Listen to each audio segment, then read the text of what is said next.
ہمارا دیہاتی ماحول ذمہ دارہ ماحول ہے. نہیں، اب تو شہروں میں بھی یہی حال ہے. جس نے وہ لیول اے لیول کیا ہے اسے کیا پتہ ماں کسے کہتے ہیں، باپ کسے کہتے ہیں. تو میں نے اپنی آنکھوں سے باپ کی بے بسی اور بیٹے کا غرانہ ایک دفعہ نہیں کتنی دفعہ دیکھا. تو میرے واسطے آج تک ہی کیتا ہے، تو میرے واسطے آج تک ہی بنایا ہے. وہ کہتا ہے اچھا میرا بچہ جداں جوان ہو سو آپ پہ سمجھ جسو. جبریل انسانی شکل میں آئے کہ یا رسول اللہ کچھ سوال کیے، قیامت کب آئے گی؟ کہا اللہ کو پتہ ہے. کہا کوئی نشانی؟ فرمایا جب دیکھو کہ بیٹیاں بھی ماؤں کو نوکر کی طرح دھتکار رہی ہوں تو سمجھنا قیامت آنے والی ہے.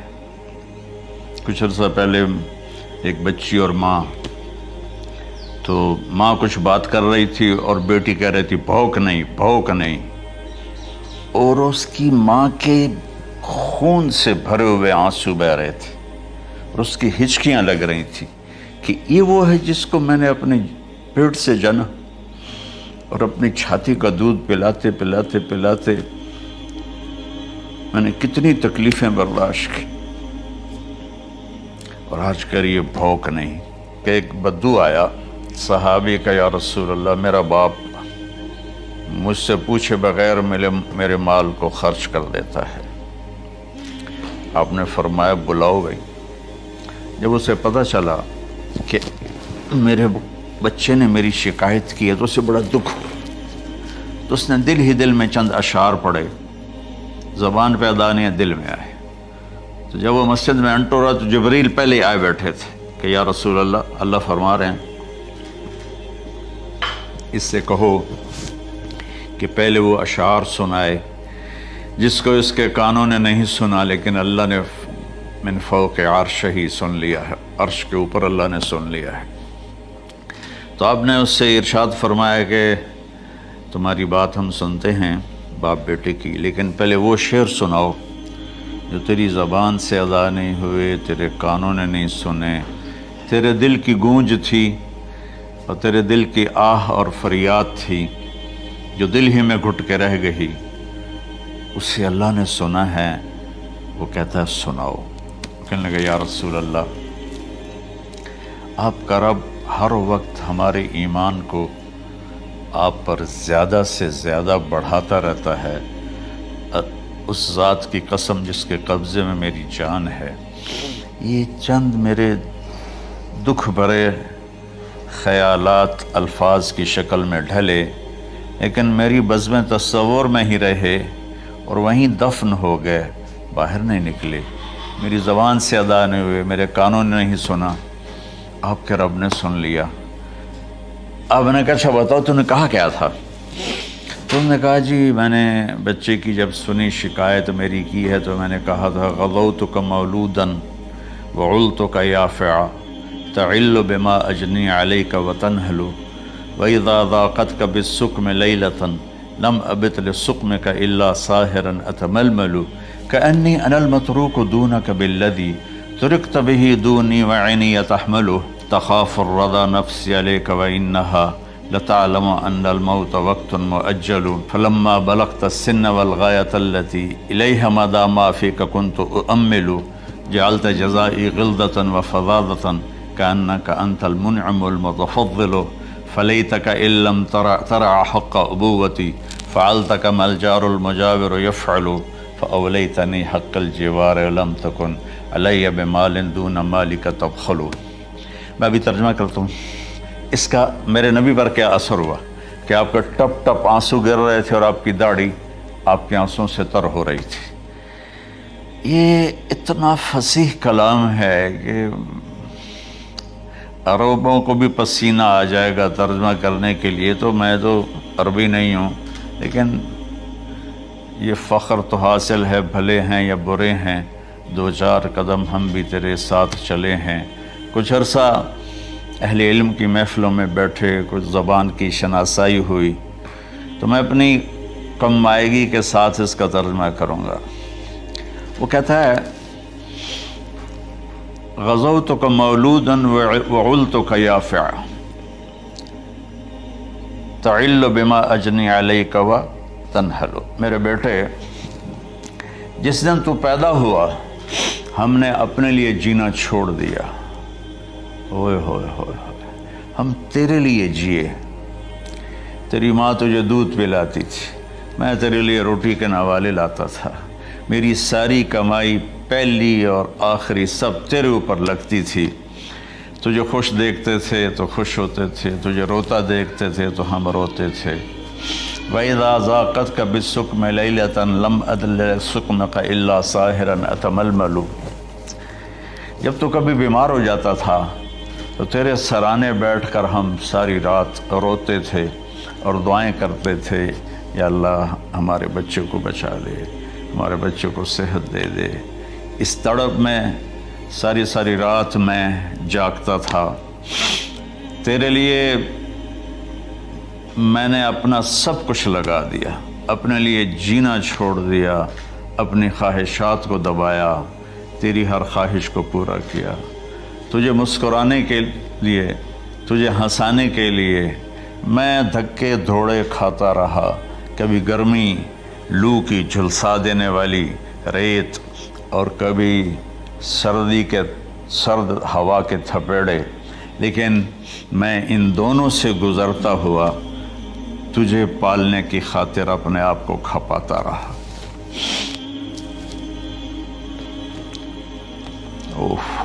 فلما بلغت السن والغایۃ التی الیہ مدی ما فیک کنت اؤمل، بیٹا میں نے اپنے ہڈیوں کا رس بھی تیرے اندر ڈال دیا، صرف کمائی نہیں، میں نے اپنے ہڈیوں کا رس تیرے اندر ڈالا، میں نے جو کچھ تھا تیرے اوپر قربان کیا۔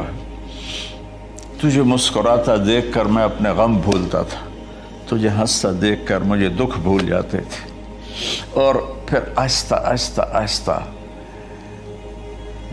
میری ہڈیوں کا گودا، میری کمائی تیرے اندر گئی، اور تو ایک خوبصورت درخت کی طرح بڑھتا چلا گیا، بڑھتا چلا گیا، بڑھتا چلا گیا، بڑھتا چلا گیا، اور میری بڑھاپے نے کمر جھکا دی اور میں جھکتا چلا گیا، جھکتا چلا گیا۔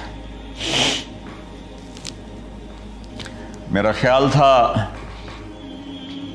کہ جیسے میں اس کی انگلی پکڑ کے چلتا تھا، اب میری باری ہے، یہ میری انگلی پکڑ کے چلے گا، جیسے میں اسے سینے سے لگاتا تھا، پیار کرتا تھا، جھولے جھلاتا تھا، باغ میں لے جاتا تھا، یہ ساری اس کی تعبیرات کے اندر داخل ہیں، الفاظ میں نہیں ہیں۔ تو مجھے خیال آتا تھا جب میں بوڑھا ہو جاؤں گا نا تو میرا بیٹا بھی مجھے ایسے ہی لے کے پھرے گا، میرا بیٹا بھی میری سنے گا۔ یہ 100 دفعہ پوچھتا تھا یہ کیا ہے، اور میں ہر دفعہ جواب دیتا تھا یہ ہے۔ تو اب میں بوڑھاپے میں اس سے بات کروں گا، یہ میری بات سنے گا، میں اس کو نوالے کھلاتا تھا، یہ مجھے روٹی کھلائے گا، میں اس کا انگلی پکڑ کے چلتا تھا، یہ میرا ہاتھ پکڑ کے چلے گا۔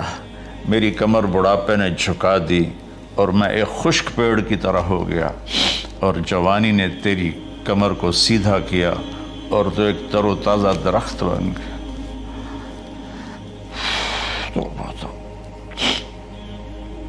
تو مجھے خیال آیا کہ میں نے 20 سال اس بچے کو پالا ہے، ابھی اپنی ماں اور باپ کو دیکھے گا، لیکن ایک دم اچانک کیا ہوا،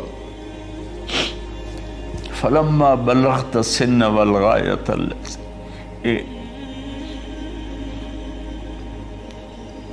الیہا مدی ما فیک کنت اؤمل، جب تو اس عمر کو پہنچا جس میں ہماری امیدیں تیرے ساتھ لگ گئیں، ہمیں بڑھاپے نے بے آسرا کر دیا اور تیری جوانی نے تجھے ہمت دے دی، تب ہمارا خیال آیا کہ اب یہ ہمارے ساتھ وہی کرے گا جو ہم نے اس کے ساتھ کیا۔ لیکن کیا ہوا، جعلت جزائی غلظۃ وفظاظۃ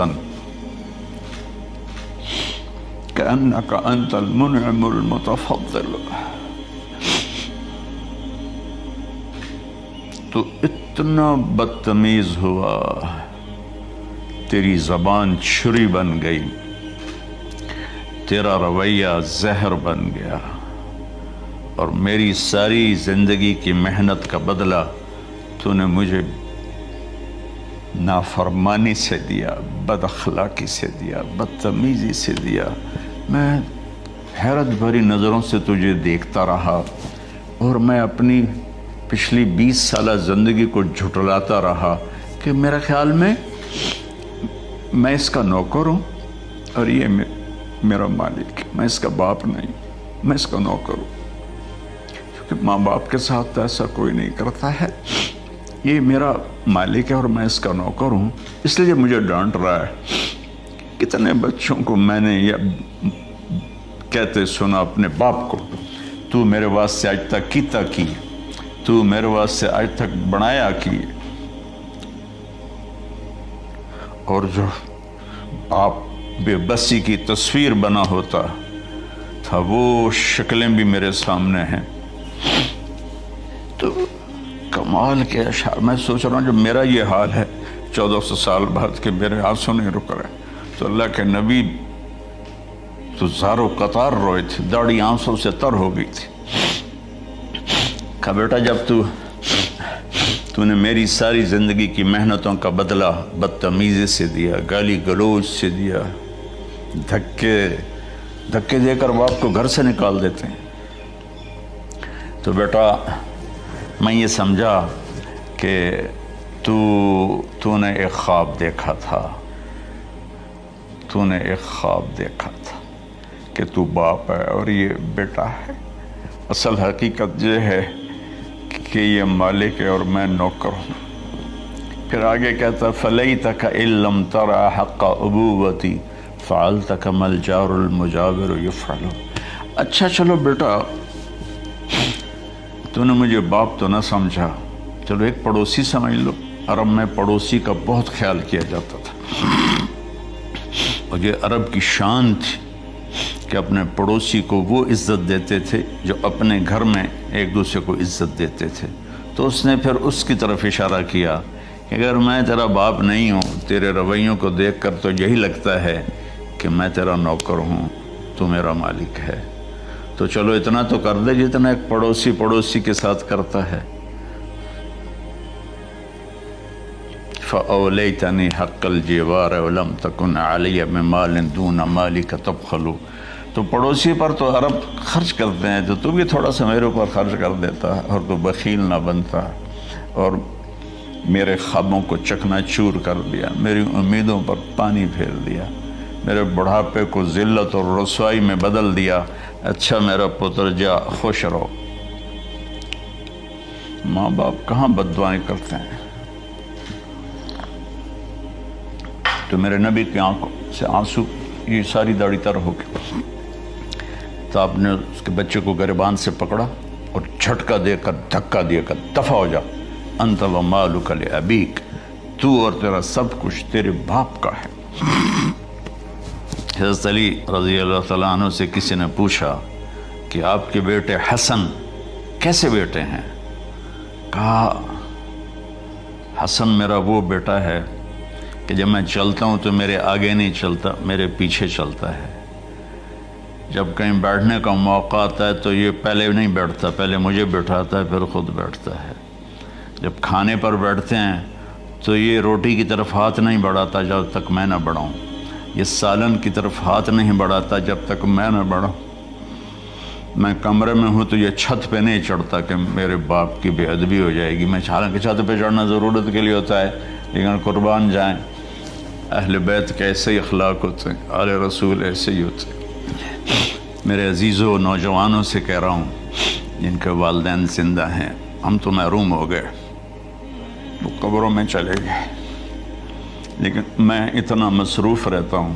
اب یہ کرونا کی وجہ سے گھر میں بیٹھے ہوئے ہیں، یعنی میری زندگی ایسے پہیے کی طرح گھومی ہے، اور پھر دل کی تکلیف، پھر اس کے ساتھ سر کا درد شدید، اس کے باوجود میں روزانہ 10 نفل اپنے باپ کے لیے پڑھتا ہوں، 10 نفل اپنی ماں کے لیے پڑھتا ہوں، اور 4 نفل اپنی خالہ کے لیے پڑھتا ہوں، کہ ساری زندگی سجدوں میں سر رکھ کے اس کا ثواب ماں باپ کو پہنچاؤں، تو ماں باپ کا حق ادا نہیں ہو سکتا۔